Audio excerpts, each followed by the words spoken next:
Hello dear students of plus 2 medical and non-medical respected teachers.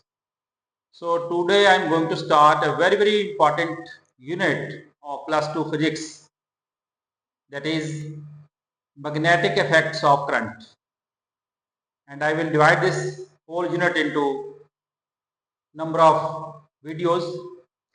So today I am going to discuss a very important topic, that is known as Oersted experiment and Biot Savart's law. Oersted experiment and Biot Savart's law. First of all, what is this Oersted experiment? Suppose these are the geographical directions: south north, east west. So I will choose directions like this. Suppose a magnetic needle with a stand which always lie in a particular direction, that is geographical north-south direction when it is free, and a wire passing over the needle. Now when there is no current through the wire, then there is no deflection of the magnetic needle. That is, its direction remains unchanged. It remains in geographical north-south direction. Now when current is passed through the wire AB lying above the needle, that is from south to north, then north pole gets deflected towards west and south pole gets deflected towards east. So this is the position of the needle when current is passed from left to right or from south to north. Now when direction of current is reversed, that is from B to A, direction of deflection is also reversed. In other words, now north pole gets deflected towards east and south pole gets deflected towards west. So from this experiment, it is clear that deflection of the needle takes place only when there is current through the wire. And needle can be deflected only when some magnetic field is produced around it due to some other source. And this proves that a wire carrying current produces a magnetic field around it. So when magnetic field is produced, needle gets deflected, and when direction of current is reversed, direction of magnetic field is reversed, and hence needle again gets deflected and its direction of deflection is also reversed. So from this experiment we conclude that any wire carrying current will produce magnetic field around it, and this is known as magnetic effect of current. That is, current carrying conductor produces magnetic field around it. So this is the result of this experiment. To remember the direction of deflection of the needle, you can remember the word snow, S-N-O-W, which means if current is from south to north, wire is over the needle, north pole gets deflected towards west and vice versa. Just to remember the direction of deflection of the needle. Or we can remember Ampere's swimming rule to remember direction of deflection of the needle, which states that suppose you are swimming above the needle and current is such that it enters at your feet and leaves at your head. Then while you are swimming, north pole will be deflected toward your left arm and vice versa. This is just to remember direction of deflection of the needle. This is Oersted experiment. I think ਤੁਹਾਨੂੰ ਸਾਰਿਆਂ ਨੂੰ ਬਿਲਕੁਲ ਸਮਝ ਲੱਗ ਗਿਆ ਹੋਊ। ਜੇ ਨਹੀਂ ਲੱਗਿਆ ਇੱਕ ਵਾਰੀ ਹੋਰ ਇਹਨੂੰ ਦੇਖ ਲਿਓ, you will get. Then now we have proved that wire carrying current produces magnetic field around it. Now what is magnetic field and what is magnetic force? So magnetic field and magnetic force. Region surrounding a wire carrying current or a magnet within which its magnetic effect can be felt is called magnetic field. Now, current means flow of charge. Now, to find magnetic force, expression for magnetic force, we consider the flow of a single positive charge. Suppose a positive charge Q is moving with a velocity v in a magnetic field capital B, which is acting along y-axis, and this charge enters in the applied magnetic field B in xy plane, making angle theta with the direction of magnetic field. So this is x-axis, y-axis and z-axis. Now this V can be resolved into two rectangular components. If theta is the angle between B and V, so along y-axis or in the direction of magnetic field, the component of velocity will be V cos theta, and component of velocity perpendicular to direction of magnetic field, that is along x-axis, will be V sin theta. So we conclude this charge will experience magnetic force in applied magnetic field B, and magnetic force is directly proportional to magnitude of the positive charge. More is the charge flowing, more is the magnetic force. Force is directly proportional to V sin theta, a component of velocity perpendicular to the direction of magnetic field. And third, magnetic force is directly proportional to magnitude of magnetic field. So if we combine all these factors, so it means F is proportional to Q B sin theta into B, or F is equal to K Q B B sin theta.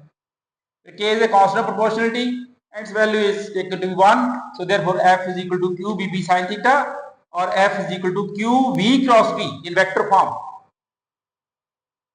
So it means any charge moving in a magnetic field will experience magnetic force, and this magnetic force will depend upon the magnitude of charge, magnitude of magnetic field, velocity of the charge, and angle between magnetic field and direction of motion of the charge, and is given by F is equal to Q V cross B. And direction of this magnetic force is given by Fleming's left hand rule or right-handed screw rule, because it is V cross B. So V cross B, V to B, curl your finger of right hand, and V cross B, thumb will give you direction of magnetic force, which will act along Z axis. Or if this is the x axis, y axis, Z axis, so it will be V cross B. If charge is moving perpendicular to magnetic field, V cross B will be along Z axis. That is, magnetic force will act along Z axis if magnetic field is acting along y axis and charge is moving in xy plane. In other words, magnetic force is always normal to the plane containing velocity of the charge and magnetic field, in accordance with Fleming's left-hand rule or right-handed screw rule. So magnetic force direction is also given. Now special cases, when theta is equal to 0 or 180 degree, sin 0 or 180 0, or you can say when velocity of charge or charge is moving parallel or anti-parallel to the magnetic field, then there will be no magnetic force. So moving charge will not experience magnetic force if it is moving parallel to the magnetic field. If V is equal, theta is equal to 90 degree, sin 91, F is equal to QBB, which is maximum. So it means moving charge will experience maximum magnetic force when it is moving normal to the direction of magnetic field. If V is 0, if charge is at rest, then again magnetic force will be 0. So charge at rest in an magnetic field will not experience any magnetic force. So these are three special cases. And from this equation, we can define units of magnetic field. From this equation, B is equal to 1 F upon Q V sin theta. In SI system, suppose F is equal to 1 Newton, theta 90 degree, Q 1 Coulomb, and V is equal to 1 meter per second. The charge is moving velocity of 1 meter per second in magnetic field, which is perpendicular to the direction of motion, and force experience is 1 Newton. Then magnetic field will be equal to 1 Tesla. So Tesla is the unit of magnetic field in SI system. So magnetic field is said to be 1 Tesla if a charge of 1 Coulomb moving with a velocity of 1 meter per second downward the direction of the magnetic field experience the force of 1 Newton. We can define 1 Tesla in a simple way. In CJ system, if F is 1 dyne, theta is again 9 degree, Q is 1 stat Coulomb, V is 1 centimeter per second, then magnetic field will be V will be equal to 1 Gauss. So magnetic field is said to be 1 Gauss when a charge of 1 stat Coulomb moving with a velocity of 1 centimeter per second normal to the direction of the magnetic field experiences a force of 1 dyne. So 1 Tesla is equal to 10 raised per 4 Gauss. So if you have to convert SI to CGS or CGS to SI system, use this relation 1 Tesla is equal to 10 raised to 4 Gauss. We can also find dimensional formula of magnetic field. Theta is dimensionless, so B upon FQB, force M1 L1 T minus 2, charge is current in time, that is current means A into T, velocity is L1 T minus 1, so this T cancels, L1 cancels, so we have M1 A minus 1 T minus 2. This is dimensional formula of magnetic field that may also be asked in examination. So then now we have already proved a wire carrying current produces magnetic field around it, and a moving charge means current because rate of flow of charge is called current. Moving charge or current carrying wire will experience magnetic force in an external magnetic field. So we have proved F is equal to QV cross B. It is a magnetic force acting upon a charge. Then Biot Savart's law. According to Biot Savart's law, as a wire carrying current produces magnetic field around it, so this Biot Savart's law gives the magnetic field due to small current element AB at a point from the element which is found to be directly proportional to the current flowing through the wire. Number 2, magnetic field due to current element, that is dB, is directly proportional to length of the element. dB is directly proportional to sine of angle between the current element and position vector. Direction of current element is taken in the direction of current. Fourth, dB is inversely proportional to square of the distance of the point from the center of the element. It means it obeys inverse square law. If we combine all the 4 factors, so dB is directly proportional to ideal sin theta upon r square, or k ideal sin theta upon r square, where k is a constant of proportionality, and in SI system and for free space, value of k is mu naught upon 4 pi, where mu naught is known as permeability of the free space. Mu naught is called permeability of free space, and its value is 4 pi into 10 raised to minus 7 Tesla per ampere meter in SI system, and the value of k is 1 for CJ system. So for free space and in SI system, magnetic field due to small current element at a distance r from center of element is given by mu naught upon 4 pi ideal sin theta upon r square. The theta is the angle between dl vector and r vector. And in vector form, we can write dv vector is equal to mu naught I by 4 pi This dl sin theta can be written as dl vector cross r cap upon r square, because a cross b is equal to ab sin theta. So dl vector cross r cap will be dl r cap unit vector 1 into sin theta. Dl sin theta can be written as dl cross r cap, or mu naught I by 4 pi dl cross r cap can be written as dl vector cross r vector upon r cube, because unit vector r cap is equal to r vector upon r magnitude. So in case of position vector, so db vector will be equal to mu naught I by 4 pi dl vector cross r vector upon r cube. So this is vector form of Biot Savart's law. Special cases, when theta is equal to 0 or 180, db is equal to 0. It means if point P lies on the axis of the wire carrying current, there will be no magnetic field. It means on the axis of the wire carrying current, there is no magnetic field.